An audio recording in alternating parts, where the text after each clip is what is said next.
These guys are absolute legends, and I'm not claiming to be on their level, not at all. But surely by following their best practice, I give myself the best chance, right? And so do you.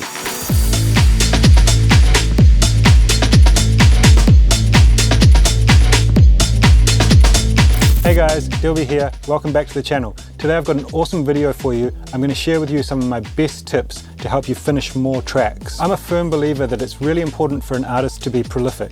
So the way I think about this is one track represents one idea. Basically, if you spend like a week, a month, a year on one idea and it turns out to be shit, well, that's not ideal, to say the least. The more ideas you bring to fruition, the better chances you have that one of those ideas is going to be amazing. My mindset about this is to complete as many tracks as possible. The best ones go on to get released, and the others, well, they were good practice. But I've got to come clean with you, this isn't really my concept. I got this from observing some really amazing artists, the likes of Prince and Michael Jackson. Both of these guys are super prolific. When they were writing albums, they would literally write like 100 tracks, and that would be whittled down to 10 or 12 for the album. These guys are absolute legends, and I'm not claiming to be on their level, not at all. But surely by following their best practice, I give myself the best chance, right? And so do you. Just quickly, if you're interested in my mixing, mastering, track feedback, or other services, there's an email in the description.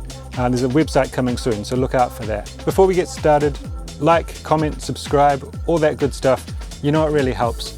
Now, let's go.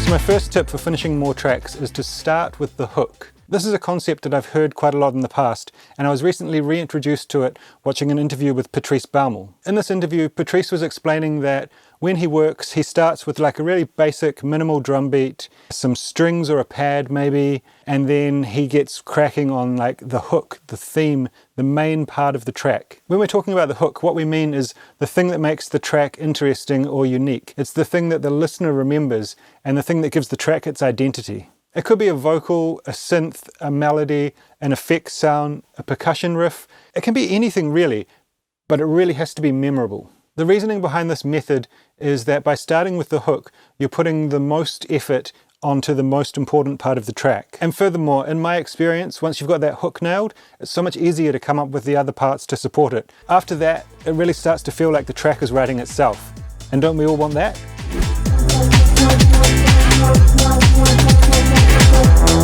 So tip number 2 follows on really well from tip number 1, and that is to have a plan before you start. Some people will say that they like to go to the studio without expectations and just go with the flow.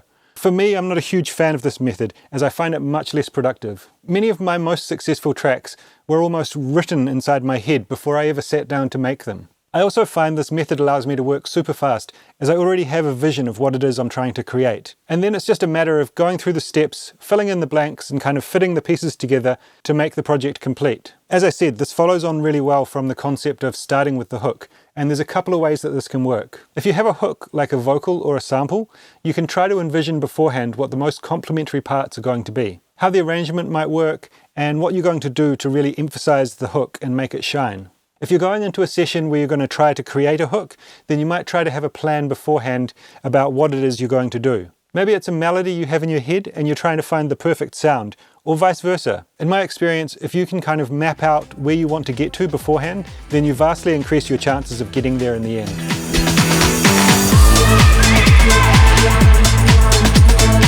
Tip number 3 is arrange ASAP. I like to start the arrangement of my tracks as soon as possible. I do sometimes get stuck on the arrangement, or I have trouble knowing how to finish a track, but I'd much rather be stuck at that point than stuck in the loop. I want to avoid that at all costs. I think we've all experienced like working on a loop for ages, thinking that it's so good, but then it never really turned out to be a finished piece of music. I think there's a couple of reasons why staying in the loop too long can lead to you not finishing the track. Let me explain.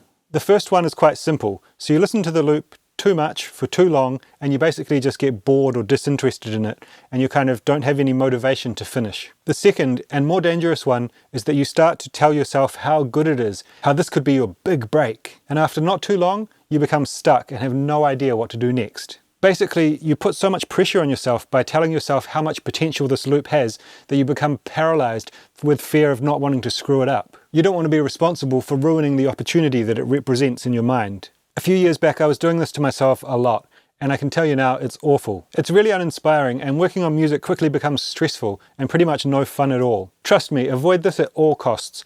Once you've got a decent chunk of ideas down, just start arranging it. You'll get out of the loop and you'll quickly realize whether or not the idea is interesting enough to hold your attention for 5 to 7 minutes of a full track.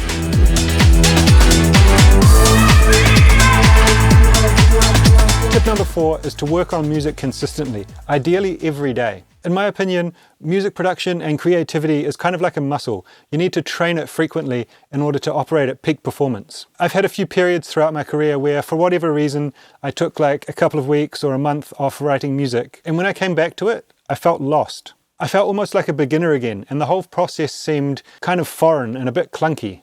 It does come back, but it takes some time, and you really have to work to build up that momentum again. And this is for me, someone who's worked on music pretty much daily for the past 10 years. You may well be in school, university, working a full-time job. And for a lot of people in these situations, they'll tend to work on music in the weekends. And often during the week they have other commitments, too much to do. They tell themselves they're too tired to work on music. Well, I would really urge you to work on music every day, whether you're tired, busy, no matter what. Just try and find 15 minutes or half an hour and fit it in. Firstly, let's say you do an extra half an hour a day. That's an extra 2.5 hours a week, 10 hours a month, or 10 days a year working on music. Secondly, when you get the chance to do those long weekend sessions, you're not going to take so long to get into it and get into the flow. You're going to be in the zone and ready to go. You won't need to spend those first few hours finding your feet and getting things going. So those longer sessions are going to be a lot more productive and much more fun.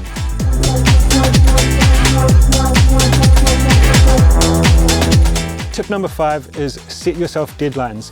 Now this is something I started doing a few years ago, and it really helped me speed up my production. It helped to give me a sense of urgency with what I was doing and a feeling that I really needed to get this track done, get it finished. And vice versa, I've had times where I didn't give myself any deadlines, I didn't have any pressure, and the tracks just kind of dragged on forever, not knowing if they were finished, just endless tweaking, that type of thing. As I said at the start of the video, in my opinion, it's really important to finish as many tracks as you can, and I like to formalize this with myself by setting goals or targets. Recently, I've set a new goal of finishing 6 tracks per month, and I work on 2 tracks simultaneously. First thing in my day, I do 1.5 to 2 hours on each track, and that's Monday to Friday. And after that, I focus on the other work I have to do, like mixing, mastering, track feedbacks. The email's in the description if you're interested in any of those services. During those 1.5 to 2 hour blocks, I turn off my phone, I turn off the internet, and I set a timer of how long I'm going to work. I work uninterrupted and I get focused. And to my surprise, I've been averaging about 2 finished tracks a week since I started.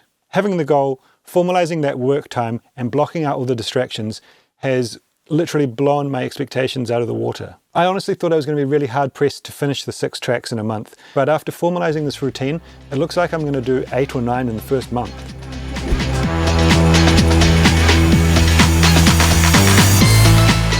So there you have it, guys. I hope you enjoyed that. A little bit of a different video for me, but really important in my opinion, as these were all game changers for me. I really hope you found these tips useful, so hit me up on Instagram, it's @DilbyDJ, and let me know how you get on with them. I really love hearing from you guys in my DMs. If you enjoyed the video, then hit the like button to let me know. Anyway, that's it from me. Catch you next time. Peace!